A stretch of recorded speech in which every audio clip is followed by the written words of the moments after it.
E o convidado de hoje é um ator surdo que representa os surdos do Brasil. Ricardo Boareto. Estamos com o intérprete de Libras, Jonathan Narciso.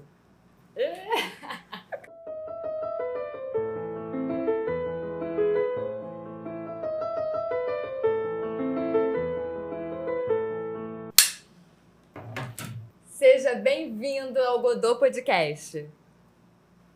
Eu sou Carol Gomes. E eu sou Luana Jordão. Sejam bem-vindos! Estamos muito felizes de receber um ator surdo no podcast. Como é que você está se sentindo? Seu primeiro podcast? A gente quer saber. Bom, eu estou muito contente, mas eu quero fazer uma observação aqui. Eu vou falar em língua de sinais, então esse equipamento, o microfone, não faz parte da cultura surda. Eu quero pedir licença aqui, gente. Descansa um pouquinho, senhor microfone. Agora sim, eu estou conseguindo vê-las e vão me ver aqui sinalizando também, sem nenhuma barreira. Perfeito. Agora eu estou confortável, agora eu estou aqui no meu lugar. É importante até a gente começar aqui falando um pouco desse recorte cultural, uma comunicação visual. Eu vou usar a voz aqui do nosso intérprete hoje, do Jonatas. Então, durante o podcast está combinado, a voz dele vai ser minha e nessa interpretação simultânea aqui que ele está fazendo. Tá okay? Combinado então. Adorei. Estou muito contente com o convite de estar aqui hoje participando com vocês. Como vocês disseram, eu sou o Ricardo Boareto, esse é o meu sinal, sou ator surdo. E essa trajetória começou desde muito cedo. Eu gostava muito de ambientes culturais e queria estar em lugares em que tinham apresentações de teatro, amador ainda, né? Eu sempre quis atuar, eu sempre gostei de assistir a peças, assistir TV. Eu sempre gostei também de desenhos, enfim. Desenhos animados sempre me estimularam muito pela alta expressividade, né? O cômico ali, exagerado. E toda a oportunidade que eu tive, eu aproveitei para participar de peças, ensaios, apresentações. E é uma coisa que persiste, essa aptidão, essa vontade, ela continua. A gente às vezes pensa que são fases, mas não, essa é uma fase permanente. A arte me dá reflexão, enfim, me dá humor, é como se fosse um remédio necessário ali, uma vitamina. Eu gosto muito também de poesias. Nas línguas de sinais, nós temos a modalidade do visual vernacular, que consiste na narração, numa declamação visual, enfim, por aí vai. Mas como começou? Quem te incentivou? Foi da família, da escola? A sua mãe levava você para ir no teatro? Tinha intérprete no teatro? Como que era? Essa é uma boa pergunta. Essa é uma boa questão. Como era, assim, Ricardo, criança, né? Uhum. Minha mãe, vocês comentaram, ela, sim, ela me levou algumas vezes. Na minha infância, nós morávamos em Valença, Minas Gerais. E eu lembro que não tinha nenhum tipo de acessibilidade. Eram apresentações orais. Normalmente, a minha mãe, ela fazia alguma introdução e pedia para que eu focasse na expressão corporal, na linguagem corporal das cenas. E, normalmente, quando eu solicitava algum esclarecimento, minha mãe ou minha irmã faziam um papel ali de intérpretes, digamos, ou então de esclarecedoras de alguma cena. E depois é interessante falar aqui também que meu pai já era ator também. Ele foi, durante um tempo, ator. Ele trabalhava na Marinha, mas ele fazia peças. E ele me chamou uma vez para assistir a uma apresentação. Eu tinha 7 anos, mais ou menos. E era uma apresentação de teatro de bonecos. E eu lembro que aquilo me impactou de uma forma, olha, eu me arrepio ao falar. Foi muito marcante. O meu pai, ele estava ali encenando um boneco e eu achei aquilo tão forte, tão potente. É o meu pai, mas não é o meu pai. E aquilo me fisgou de uma forma, então é uma lembrança muito marcante. Eu tenho que agradecer, sim, ao meu pai, à minha mãe, foram fundamentais para iniciar essa vontade, esse desejo de entrar e fazer aquilo que me impactou. A minha irmã mais velha também, ela foi muito atuante, ela participou comigo durante muito tempo nessas idas ao teatro. Eu já fiz um espetáculo de palhaçaria, eu fui um palhaço, eram brincadeiras em cena. Eu lembro que foi muito legal botar aquele figurino, né, como se fosse uma fantasia. E o bacana da palhaçaria é que nem sempre é verbal, né? As pessoas podem se comunicar de forma física. E, então era um lugar que mesmo sem acessibilidade, sem intérpretes, eu conseguia interagir, contracenar e, de certa forma, tudo foi por aí. Você conseguia entender a cena através do corporal do ator, né? Do corpo, do que ele estava passando ali. Exatamente. Na sua família é só você que é surdo? Bom, eu tenho relatos de parentes surdos, né? Tenho um primo distante, surdo, um tio-avô. Então, assim, na família dos meus avós tinha alguns surdos, a gente tem esse relato. Eu não sabia disso, fui descobrir bem depois. Eu já conhecia esse primo surdo que eu tenho, então...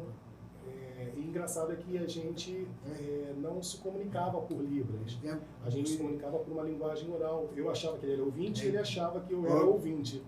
E vou contar para vocês como foi que eu descobri, né? Já na faculdade, adulto, fazendo letras libras, na universidade, tinha uma disciplina que falava a respeito da árvore genealógica, de surdos com parentes ancestrais surdos, e eu falei assim, eu acho que no meu caso não, e tal. Foi quando, através da disciplina, nós conversamos em casa e minha mãe falou, não, mas você tem um primo surdo. E aí ela falou, mas você não sabia, Ricardo, eu achei que você soubesse disso há muito tempo.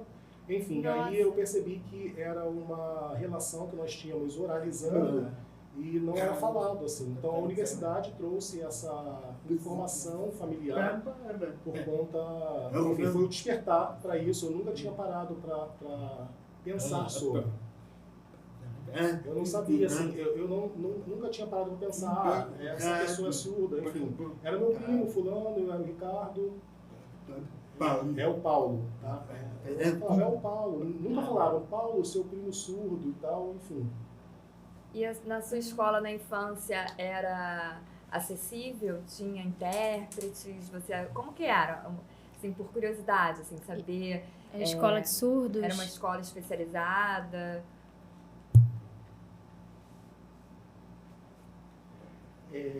Essa história é grande, né? Deixa eu ver como contá-la. Bom, quando minha família descobriu que eu era surdo, houve aquele momento de preocupação, onde vai estudar.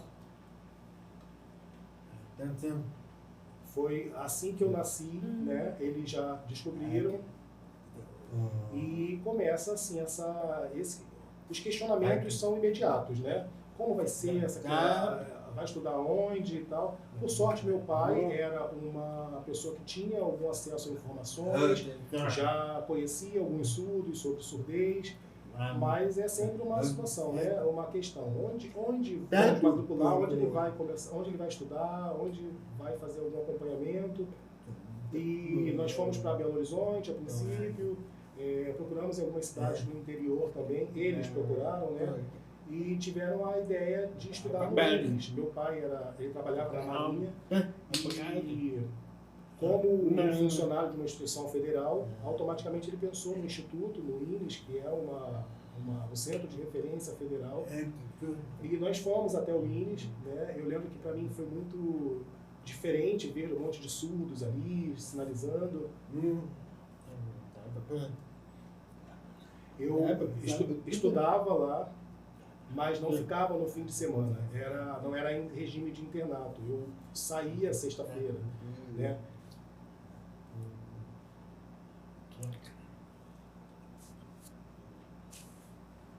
E eu voltava aos fins de semana para casa, e é interessante porque eu, às vezes, chegava na segunda-feira, depois de ter ido para casa, eu tinha sempre uma história para contar, sobre uma série que eu tinha visto, Power Ranger, por exemplo. Eu adorava. Eu via durante o fim de semana em casa e eu guardava toda aquela ação, aquela cena da briga, da explosão, não sei o quê. E chegava na segunda-feira cheio de novidades para os colegas surdos lá do INES, né? Enfim, era uma coisa muito marcante.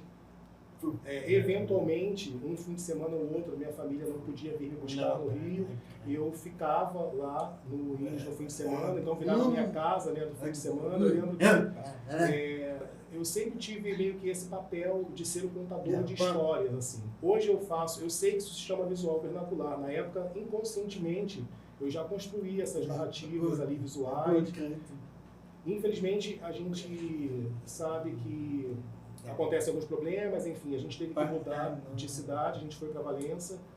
Eu não lembro exatamente, né? Eu não sei dizer o motivo. E nas escolas que eu estudei, lá em Valença, já não tinham intérpretes, foi a partir do primeiro ano, né, primeira série, enfim. A partir daí eu estudei só com ouvintes, em turmas de ouvintes, sem nenhum tipo de acessibilidade, sem intérpretes. E normalmente as questões de comunicação elas eram resolvidas com ajuda mesmo, assim, voluntária de colegas, de alunos também. Né? E eu tentando sempre entender uma linguagem corporal, o que estava acontecendo ali, o que o professor ou a professora queria dizer, sempre assim, usando como auxílio a linguagem corporal. E foi assim até me formar no ensino médio. Nunca fiz parte de um colégio de inclusão, né? Então foi uma ruptura De grande, difícil, né? E os Bastante. seus pais, eles aprenderam a Libras também? Pai, mãe, como foi? Foi difícil para eles?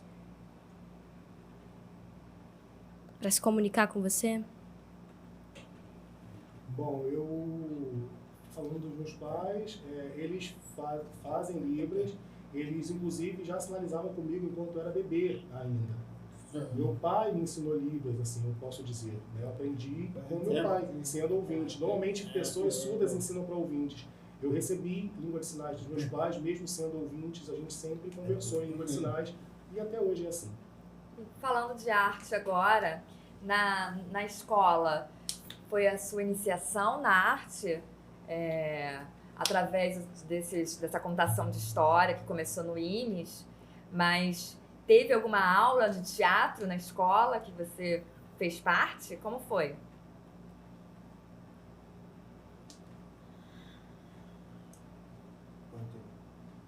Bom, no período em que eu estudei no INES, que eu lembro muito pouco, eu era muito novo, né? Tinham sim algumas apresentações e que eu lembro mais pelas fotos, porque eu não lembro do fato, né? Enfim, eu tento a partir das fotos lembrar de alguma coisa, mas é muito vago. As fotos são registros, né? Eu estava no INES, isso aqui foi no ano tal. Enfim, eu lembro vagamente. E tinha sim um professor ouvinte no INES que fazia algumas atividades de apresentações, enfim. Já falando sobre o ensino fundamental, o ensino médio, que não tinha língua de sinais, né? Enfim, eu era o único surdo na escola. Então, era meio que eu vivi naquele processo de normatização, eu fingia ser ouvinte, aprendia muito como me comportar como ouvinte. E tinham as apresentações na escola, como era de ouvintes, né, eram corais, por exemplo, era para cantar. E eu lembro que várias vezes eu fui lá pro palco e fingia que era ouvinte e fazia, mexia a boca. Não acredito! Voz era, mas estavam lá em pé segurando a letrinha e todo mundo, nossa, que maravilha, esse coral de crianças, enfim. Eu era um ouvinte, performando um ouvinte ali, né? A criança do meu lado esquerdo e direito cantando e eu só na encenação, fingindo mesmo, é isso. Mas você se divertia ou era constrangedor? Não, na verdade, eu não era Vergonha, não. nada. Pelo contrário, eu adorava estar na frente de todo mundo. Ó como eu canto bem. Isso é maravilhoso. Na verdade, era isso que eu sentia. Tô arrasando. Muito bom! Eu tô de verdade. E tinha algum personagem que você se inspirava, que você gostava de assistir na TV? Charlie Chaplin, Mr. Bean. Pantera Cor-de-Rosa, que são muito corporais, né?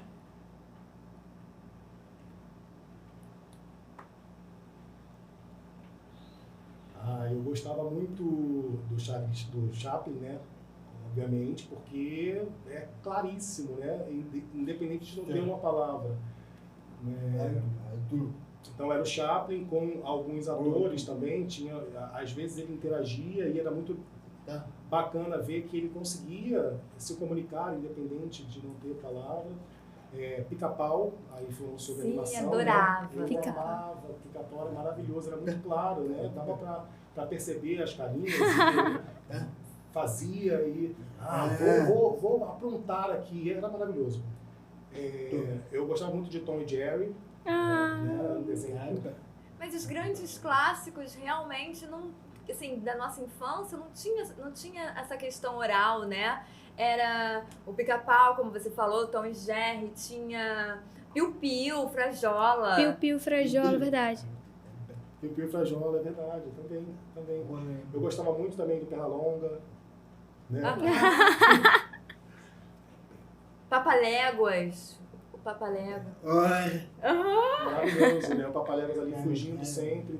Então esses desenhos assim eram muito visuais e eu amava, óbvio. Não tinha como. E é interessante a gente falar sobre isso, porque no caso do Chaplin, né, eu sempre me chamava muita atenção, gostava de assistir e, enfim, depois de crescer, entrei para academia, comecei a estudar sobre a história dos surdos, enfim, e eu comecei a descobrir umas coisas interessantes, inclusive sobre o Chaplin, que o trabalho de expressão corporal dele era feito, o laboratório, com pessoas surdas.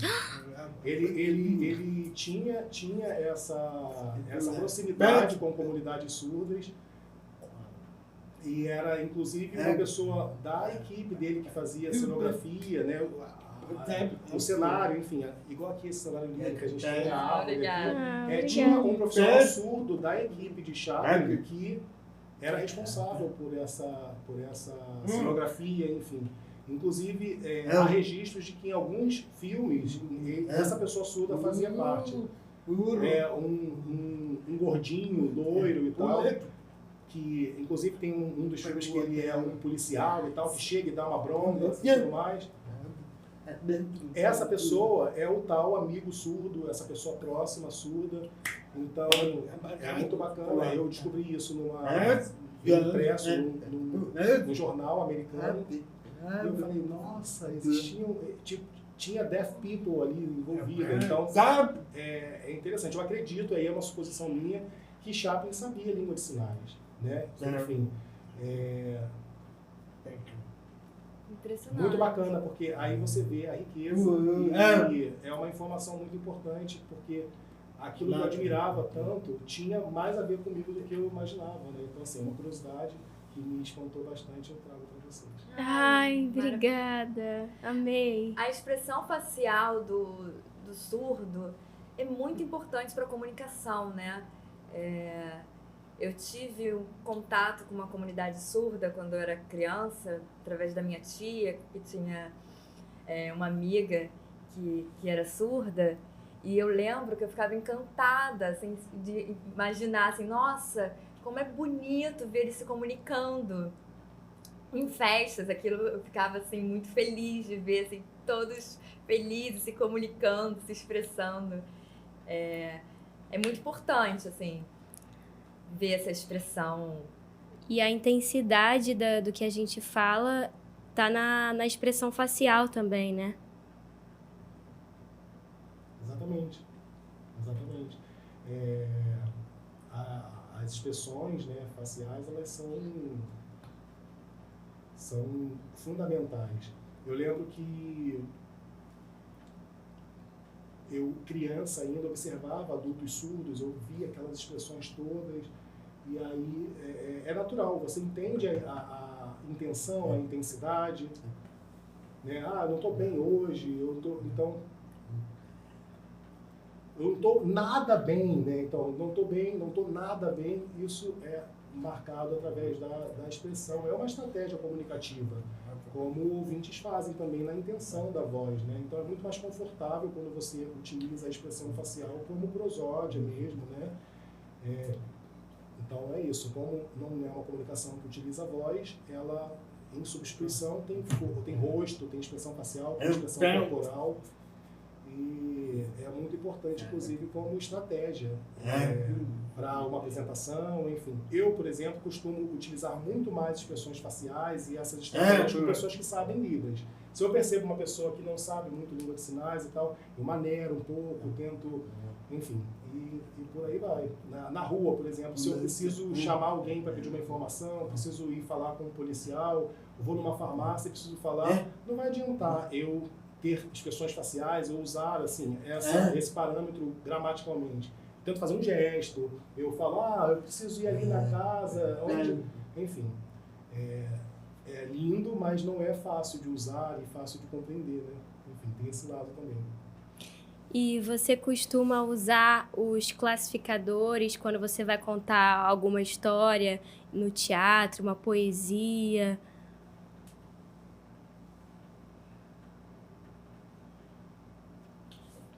Bom, são vários recursos, né? Os classificadores, o visual vernacular. Né? Explica um pouco para mim, que eu sou leiga no assunto. Sim. E eu gostaria de... legal, interessada. Gostei, eu gosto de perguntas assim. Eu posso fingir que eu tô entendendo, né? Assim, classificadores. Ótimo, vamos lá, realmente. Os classificadores são, por exemplo, se nós pensarmos num copo, né? Ou numa garrafa de refrigerante, esse é um sinal de refrigerante, tá? Eu poderia fazer o sinal, mas, enfim, pensando na construção de uma informação como classificador, talvez isso não funcione, é o sinal mesmo. Então, você pode fazer assim, você pode fazer o formato, fazer aqui a simulação de como se abre uma chapinha ali e tal. Então, isso é um classificador. Já no recurso do visual vernacular, digamos que seja uma informação visual mais detalhada, com ajustes de foco, tem super zoom, então você abre a tampa ela vira aqui e ela cai, e aí a garrafa ela permanece ali aberta com a pressão do gás, e você vira na boca e aí sai aqui de dentro da garrafa o líquido e cai dentro da boca. Então é como se fosse uma narração multiplanos, assim, com diferentes takes, né? Enfim. Então, abrir uma pia com classificador seria assim, né? Você abriu, a água caiu aqui. Já no visual vernacular, a mesma ação, ela se daria assim.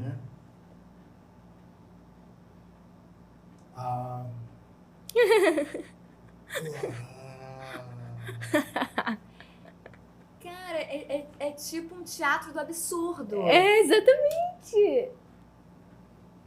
Adorei. Exatamente. Adorei essa. Piscar, por exemplo. Né? Esse é o sinal para piscar em Libras, né? Em VV seria, por exemplo... Não, que linda. Pá. Né? E o olho ajustando. Pá. E dá para você brincar, utilizando o VV, fazer uma piada, uma brincadeira descontraída ali, né? Então, o cílio chamando, então, vem cá, gatinha. É você mesmo, hein? Então, algo do tipo. Então, o nariz, por exemplo, né? Respirando, e aí dá aquela mexida, e o ar sai forte, e aí tem uma sujeirinha ali, tá agarrado, tá doendo a beça puxar isso aqui, tá agarrado num pelinho. Gente, eu consigo até ver o catarro.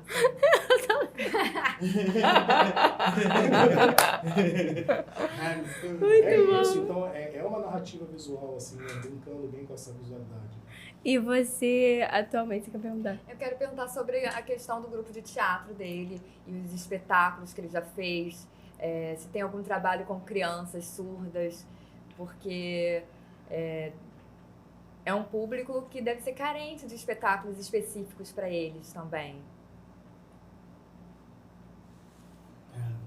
Então, na realidade, é um lado ruim assim, ainda, né? Porque a gente sabe que, falando sobre formação artística, é uma carência ainda para atores surdos. eu conheço apenas uma pessoa, que é o Lucas Sacramento. Ele é formado pela Federal de São João del Rei, ele é teatrólogo e tal. É o único do Brasil que eu conheço. Eu, por exemplo, de formação, sou professor de Libras, enfim, e também literatura surda. É isso que eu ia perguntar. Sobre ele ser professor, ele dá aula de teatro.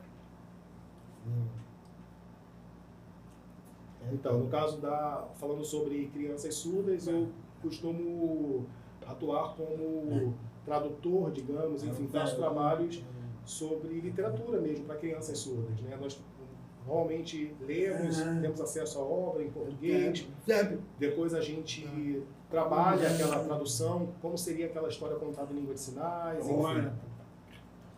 Eu normalmente trabalho conteúdo e depois a gente faz uma encenação, cria personagens ali, né? E aí a gente está falando, essa pessoa, ela é uma senhora, ela é nova, ela tá brava, ela não tá, e aí a gente começa a desenvolver. O esse personagem aqui, ele é bonzinho, não é? Ou ele é vilão e tal, enfim, para entender um pouco dessas características. Costumo deixar que eles criem também, enfim, a partir do que a gente trabalhou, das características de cada personagem, e aí costumo ajudá-los a ter mais postura. É uma velhinha, né? Então por que ela não pode falar assim, ao invés de falar com uma postura igual a sua? Muda um pouquinho.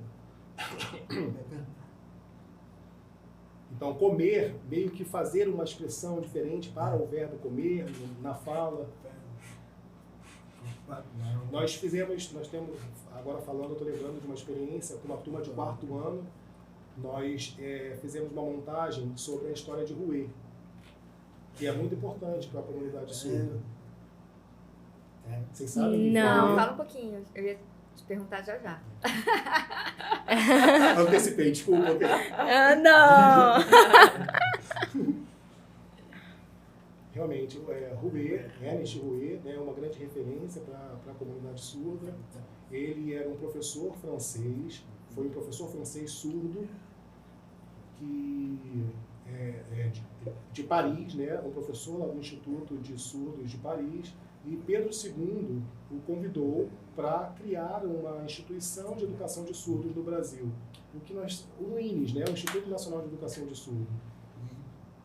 Rouet aceitou, né, o convite, né, de ser responsável pela criação, pela fundação do Instituto. Então, assim, é um personagem icônico para a história de educação de surdos no país. Né? Então, o que nós temos hoje, a comunidade surda brasileira, a Libras, é graças a esse trabalho, essa iniciação de uma instituição de ensino. Enfim, vocês hoje sabem os sinais, né? Da onde veio isso, de onde veio a formalização e tal. Então, assim, nós devemos muito ao Rouet, ao professor Rouet. Ele foi o primeiro diretor do Instituto Imperial de Meninos Surdos Mudos na época. Então, eu lembro que nessa turma de 4º ano, a gente fez essa encenação. Eu peguei essa história, né, enfim, esse fato importante, esse personagem como referência, aproveitei para introduzir e apresentar a história.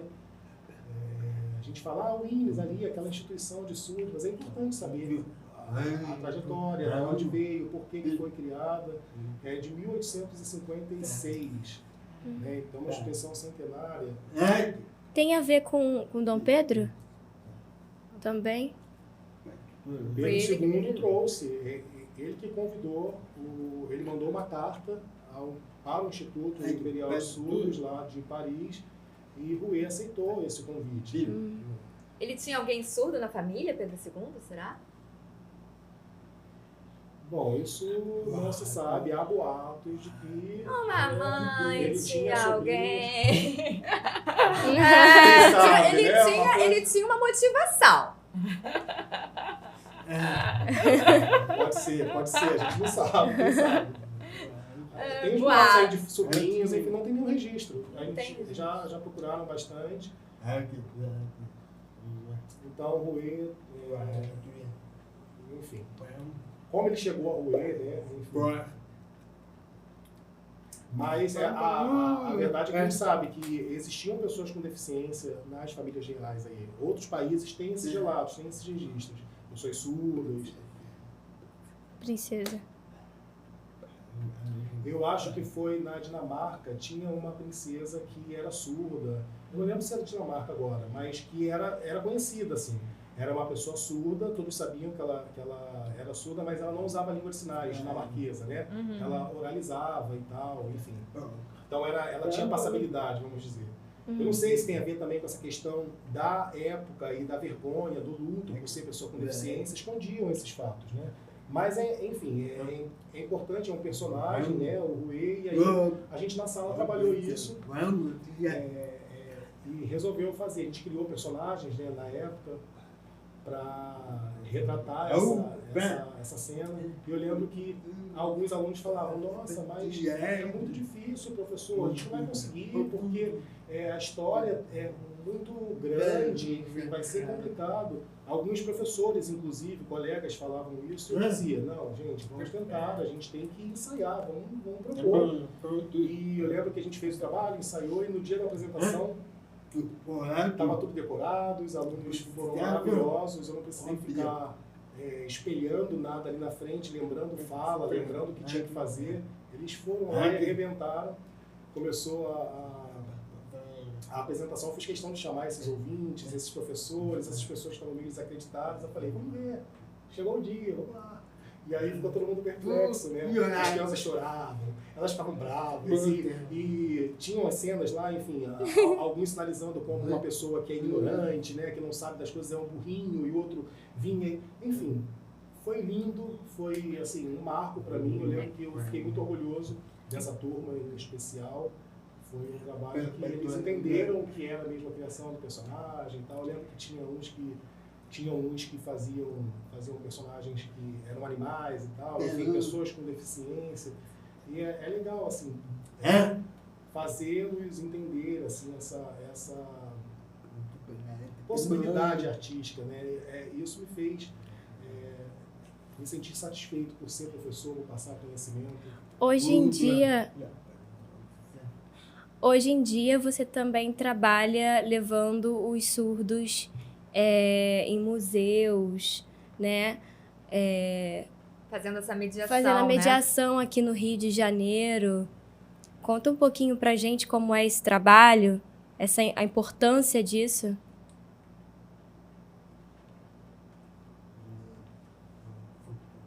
Eu fui convidado pelo museu.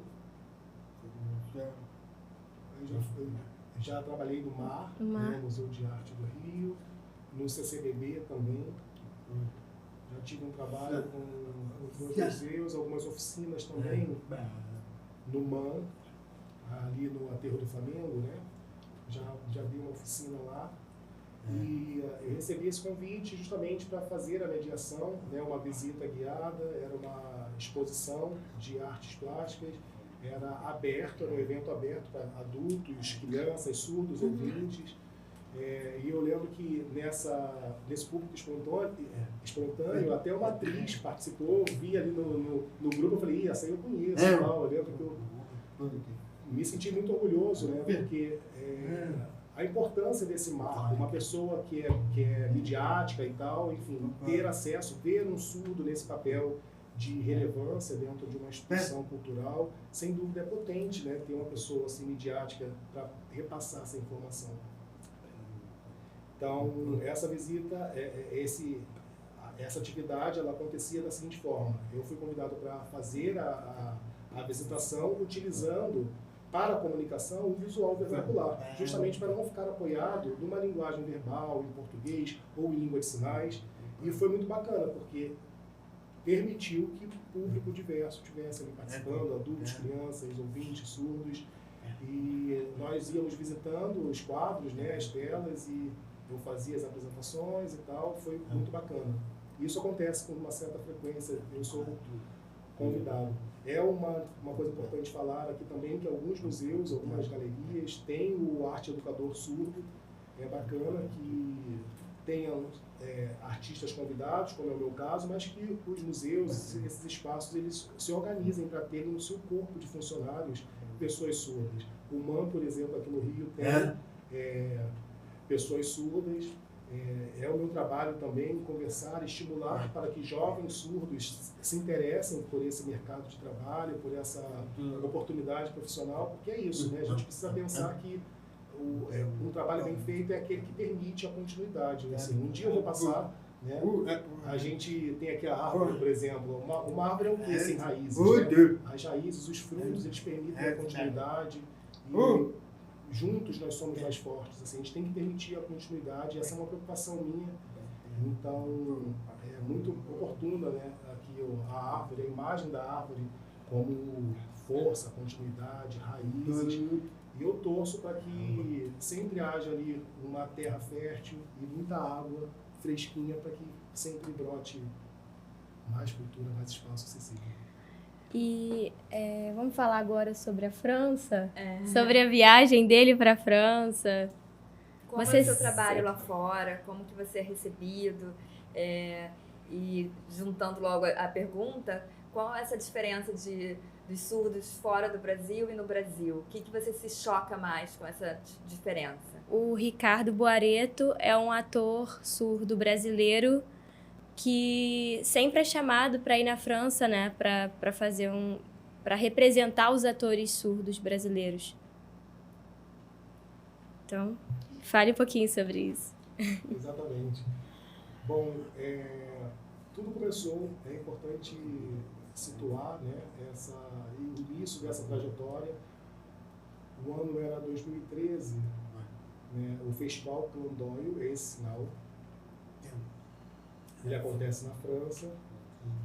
E esse primeiro convite, ele veio em decorrência de um fato ocorrido aqui no Brasil em 2009. Eu vivendo minha vida, enfim, fazendo poesias, apresentações em língua de sinais, e um surdo estrangeiro, o Harry Roy, esse é o sinal dele, ele é australiano, estava no Rio de Janeiro, veio visitar, veio ao Brasil. Ele é também artista, enfim, poeta. Ele já foi a mais de 70 países apresentar o seu trabalho. No Brasil, acho que ele já foi a uns 20 estados aqui no Brasil, então ele é bem conhecido. E em 2009 ele veio ao Rio, ficou comigo. Durante 9 meses, eu lembro que foi uma troca muito importante. Eu colei mesmo no Rob e a gente trocava muita ideia, a gente falava muito sobre arte e cultura. Ele que começou com essa história. Ricardo, você é um artista de visual vernacular, de VV. Você é um artista de VV e tal. E eu não sabia o que era. E foi o Rob que falou a primeira vez. Cara, você precisa conhecer o Festival Conan Doyle e tal. Eu não sabia nem o que era. E então deu um start ali em 2009, tá? E aí eu pensei, bom, tão distante, né? A gente aqui no Brasil e tal, ainda um trabalho artístico tão pouco incentivado. E achei uma realidade muito distante para mim. Em 2013 eu fui convidado pelo festival para trabalhar numa comissão. Foi uma porta de entrada, na verdade, né? Não fui convidado como artista a princípio, enfim.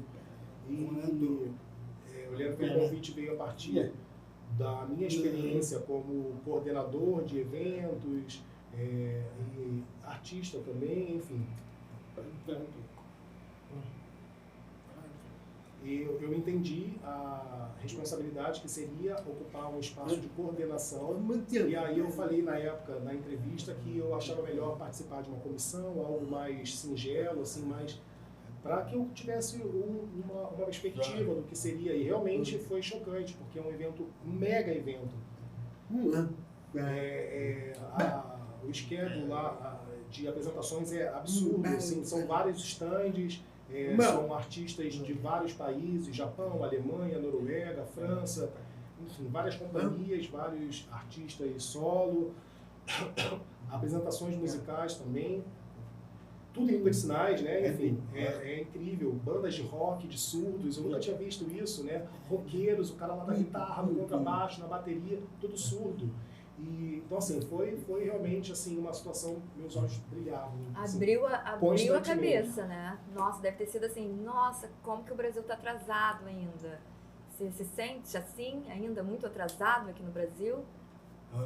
Não, a gente já tem um movimento, de fato, em relação ao que eu vi e a realidade que nós tínhamos na época.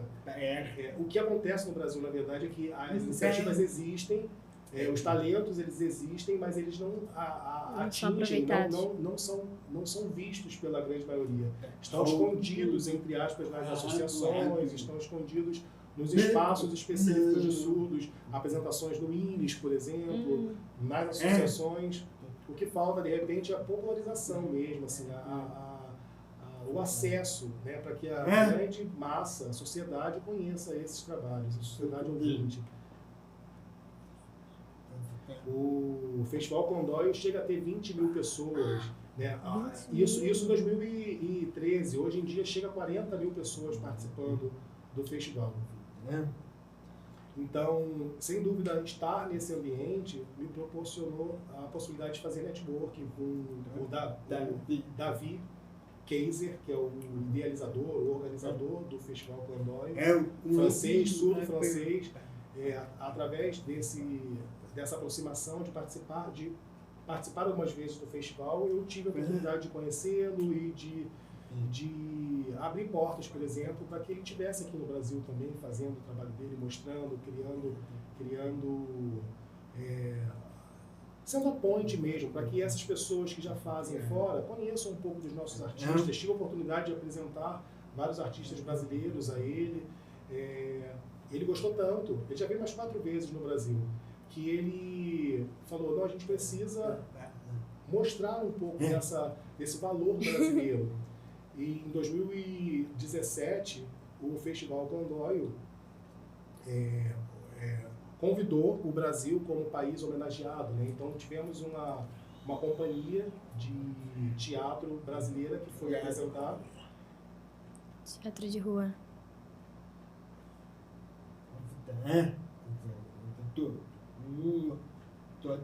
Nós tivemos apresentações de surdos fazendo palhaçaria, eram surdos do Pará, dança, teatro de rua, poesia, visual vernacular.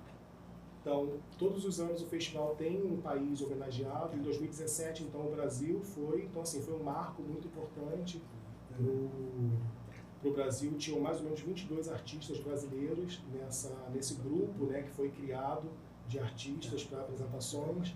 Então, assim, foi bacana porque foi um momento de celebração da cultura brasileira, da manifestação artística de surdos aqui do Brasil. Nós montamos uma adaptação do filme Cidade de Deus e fizemos uma apresentação em língua de sinais. Então, teve também um pouco desse dia a dia da favela, das comunidades, da dança, da cultura. Então, foi bacana. Eu lembro que foi assim, um concurso, todo mundo ficou apaixonado pelos artistas, pela beleza do brasileiro, pela flexibilidade, enfim, pelo que já existia aqui, né? Então, foi um trabalho de autoestima, dessa coisa, nós somos muito atrasados, não é bem assim.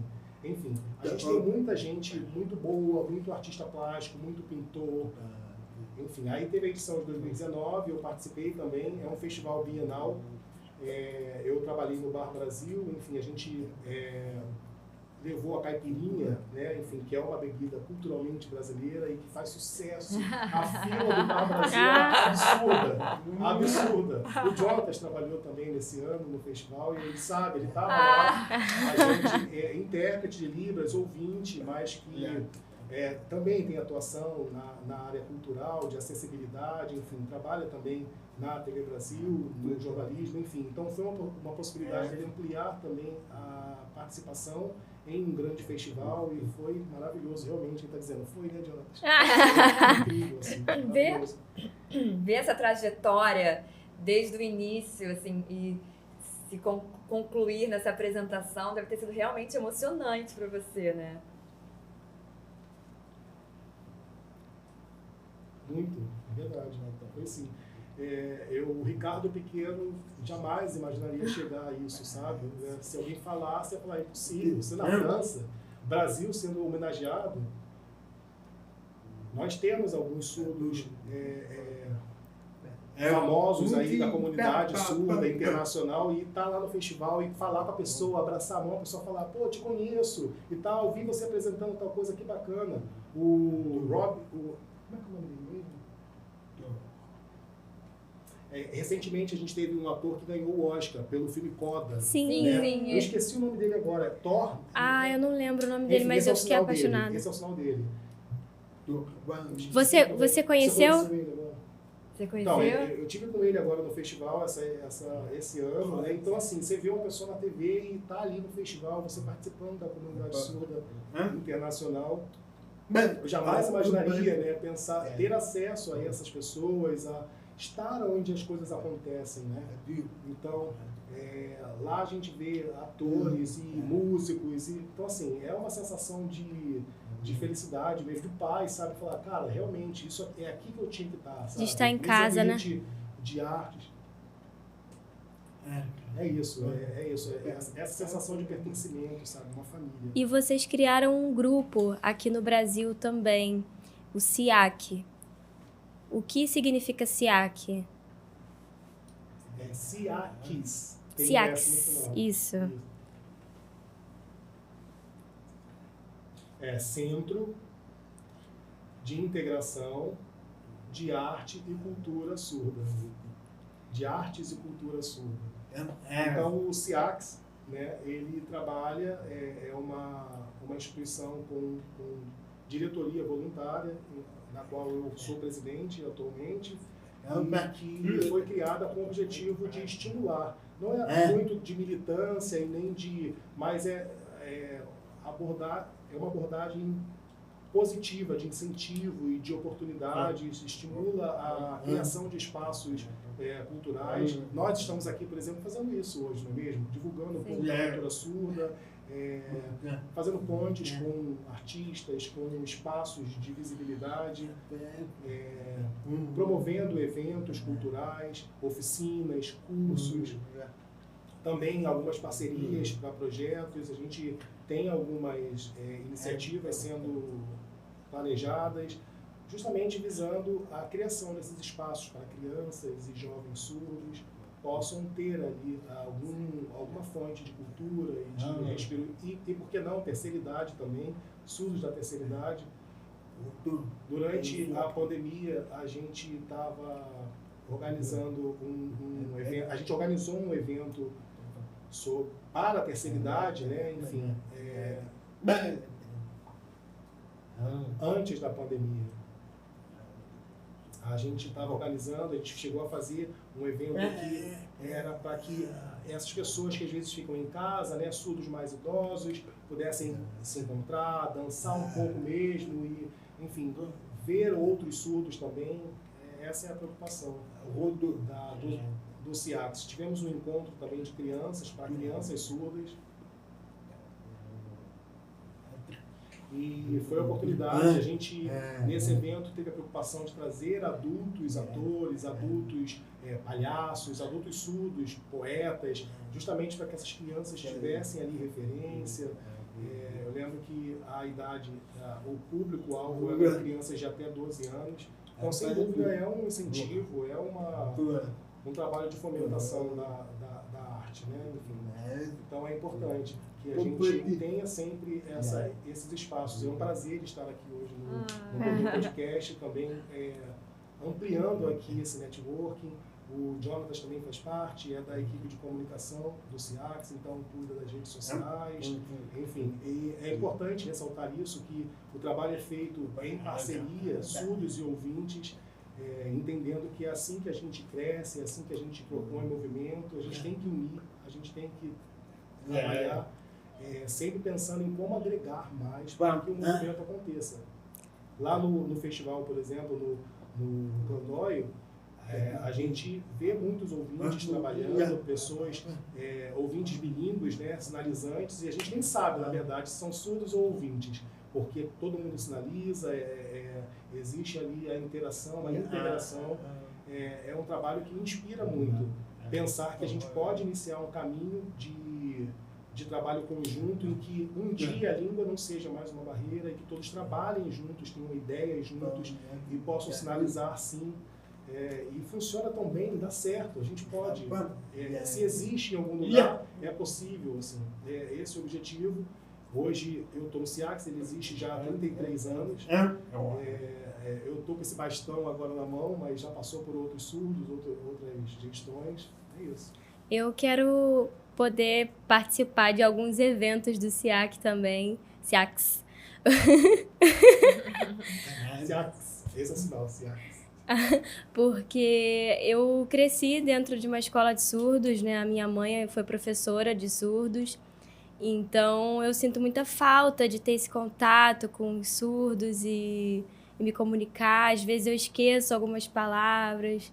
Então, acho que é importante a gente estar com contato com os surdos sempre.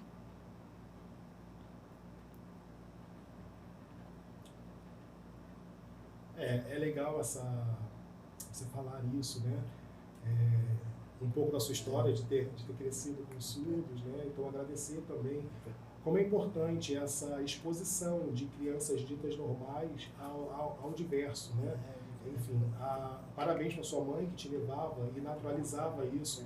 Quantas mães talvez não fariam isso pensando, não, minha filha não vai ficar ali com aquelas crianças surdas, vai que como se fosse uma doença contagiosa, não é mesmo? Então, parabéns para sua mãe. Você sente isso ainda em 2022, essa segregação? Acho que, sei lá, mais ou menos. Pode ser que isso aconteça. Existe, às vezes, o que eu falo muito, a falta da informação sobre a surdez, sobre, enfim, às vezes as pessoas também fazem por não terem paciência ou porque evitam o estranho, evitam o novo. Pode ser que aconteça. Mas a gente sabe que, sei lá, falando de 20 anos atrás, sei lá, antes dos anos 2000 e tal, era muito maior, digamos, né? Década de 90, ainda existia muito isso. A gente sabe que a gente vive no momento das redes sociais, do acesso à informação, talvez a informação esteja chegando mais. Mas, assim, não basta apenas saber, porque falar que é bonitinho não é você estar aberto ao outro, né? Enfim, é você achar que é exótico, mas não estar aberto, de fato, a conversar, a aprofundar relações, no fundo ter um medo ali internalizado. Então, eu preciso ressaltar aqui e parabenizar a sua mãe por ter te exposto a isso e fazer você se tornar essa mulher adulta hoje disposta à comunicação, a saber um pouco, a receber um pouquinho do que é diferente, misturar ali, fazer uma mistura legal e crescer, dar um pouco, receber. Isso é muito, muito bacana, né? E é assim, essa coisa de não saber sinal não fica constrangida não. Até eu pergunto, como é que é o sinal disso mesmo, Jonatas? E o Jonatas fala, como é que é o sinal disso? Os sinais acabam mudando. Tem palavras novas, né? Podcast é uma palavra nova. Então eu sempre costumo perguntar, como é que fala isso? É isso, mas um exemplo, né? Uma dúvida. A língua é viva, né? A gente fala sempre, a língua é viva, ela está em movimento, está acontecendo. Aproveitar que eu fiquei com uma dúvida. O VV, é isso, né? Eu fiquei na dúvida. É algo criativo, né? É uma coisa que é vivo, é individual, que você cria. É criativo, é arte.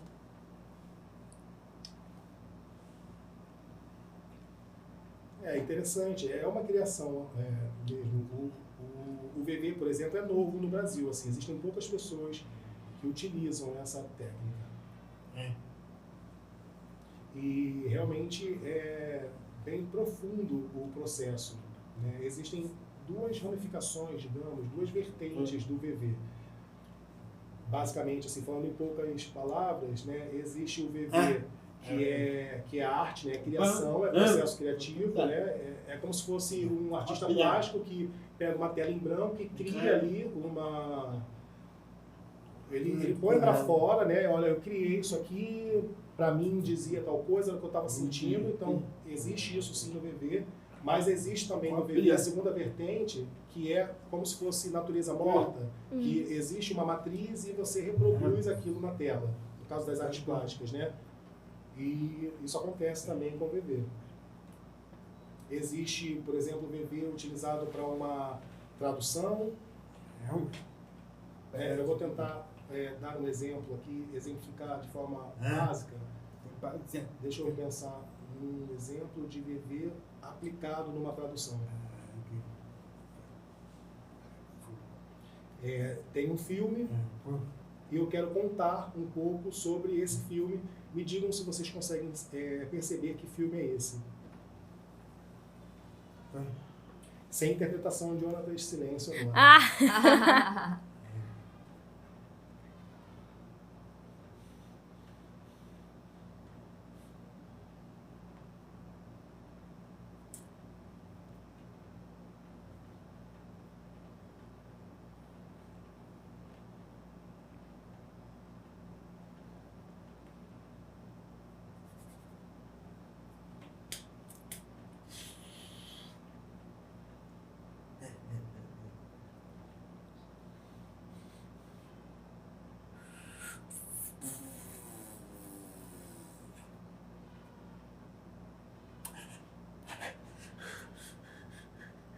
Um desenho animado.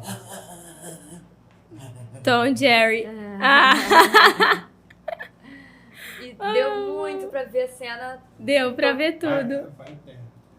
Então, assim, é o VV aplicado como uma tradução, então. E é diferente de uma mímica, né? Porque é totalmente diferente. Não é aquela coisa que a gente brinca de corta a palavra, faz assim. Não é uma coisa orgânica, né?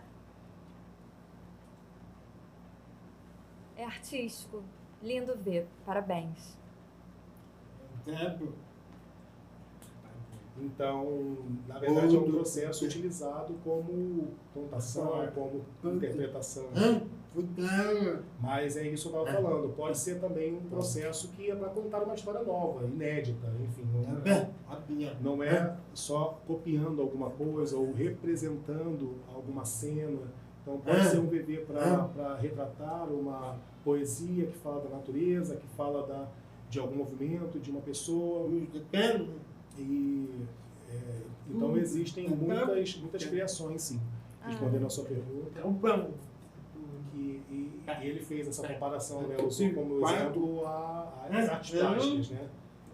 Às vezes é abstrato, é um monte de cores e tal, mas é uma criação, foi um sentimento ali exposto. E o que você espera para os artistas surdos e para a comunidade surda no Brasil? O que você está esperando? O que você acha que o Brasil ainda precisa olhar com mais atenção?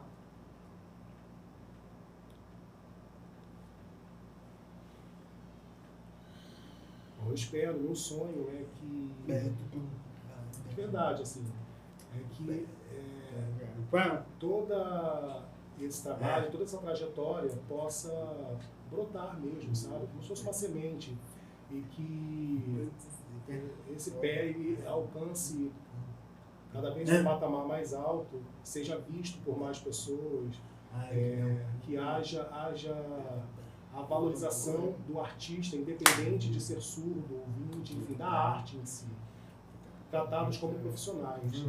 É o que acontece com vocês ouvintes. Eu vou chamar fulano, fulana porque canta bem, porque eu sei que atua bem e tal. Então, eu espero sim essa transformação social na credibilidade e na valorização de trabalhos feitos por artistas surdos. Que haja assim mais contato, mais convite, que haja mais trabalho, que haja mais interação entre surdos e ouvintes. Que haja mais independência, que pais e mães de crianças e adolescentes e adultos surdos liberem seus filhos para serem quem quiserem ser, que o artista surdo chegue nos lugares e consiga se comunicar, não fique dependente de esperar uma, duas pessoas que saibam língua de sinais, que haja essa autonomia mesmo de presença, ida e vinda, a criação de trabalhos artísticos, enfim.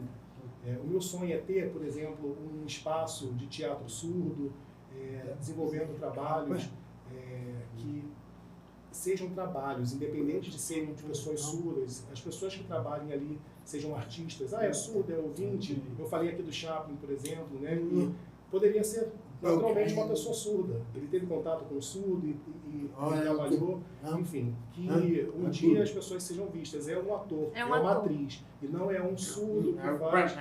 É isso, assim, eu acho que a gente consegue fazer um trabalho assim. Há muitos anos atrás Chaplin fez, então é possível. Se ele fez, a gente consegue fazer. Que não hajam mais grupos de trabalho de surdos, o pintor surdo, a dançarina, enfim. o pintor, o artista, o grupo de dança, o grupo... É isso, que a gente possa transitar nas produções, nas galerias, nos filmes, enfim. A gente sabe que a experiência corporal da comunidade surda é enorme. Isso pode ser utilizado para as artes, enfim, se houvesse mais espaço, se houvesse mais oportunidades, se a sociedade acreditasse mais e abrisse portas para esses artistas que estão aí, sem dúvida a gente teria um movimento sem volta.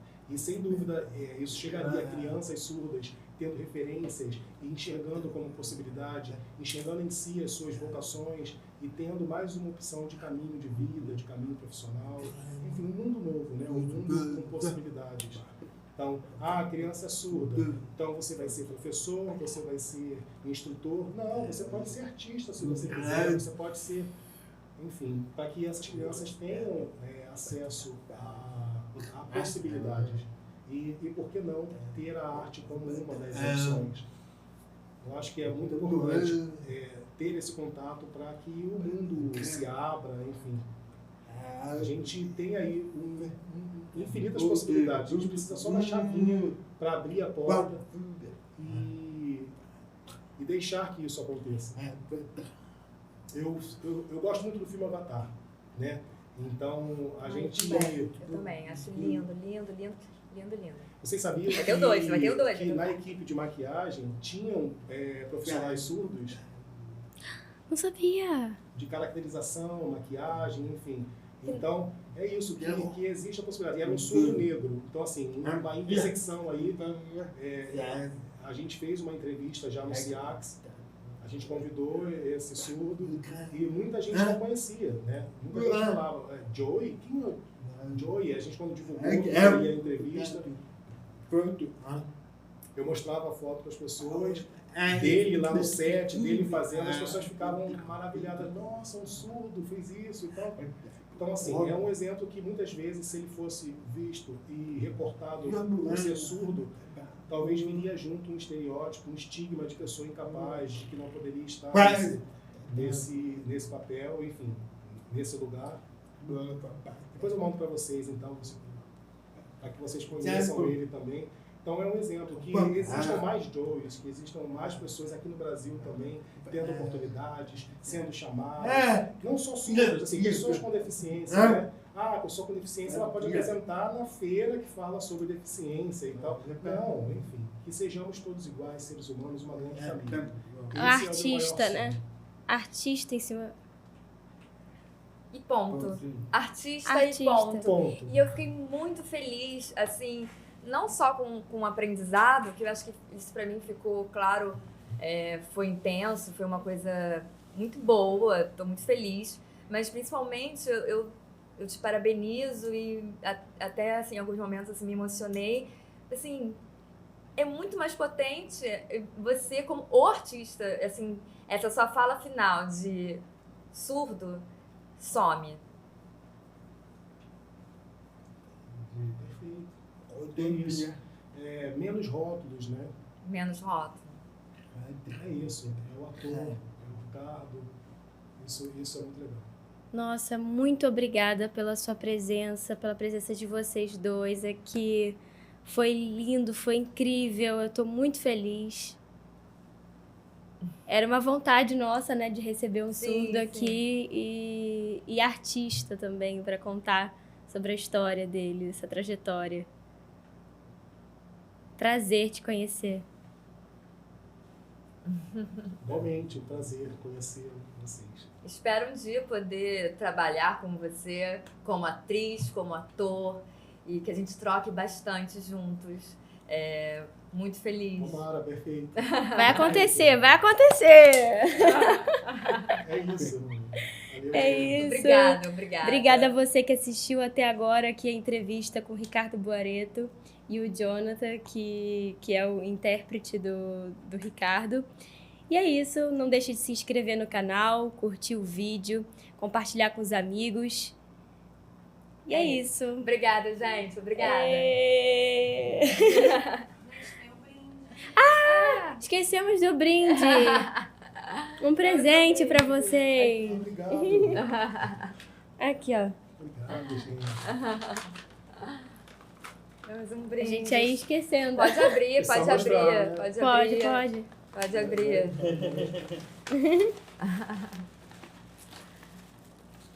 Olha. É uma cachaça. De Paraty. Ah. Ah.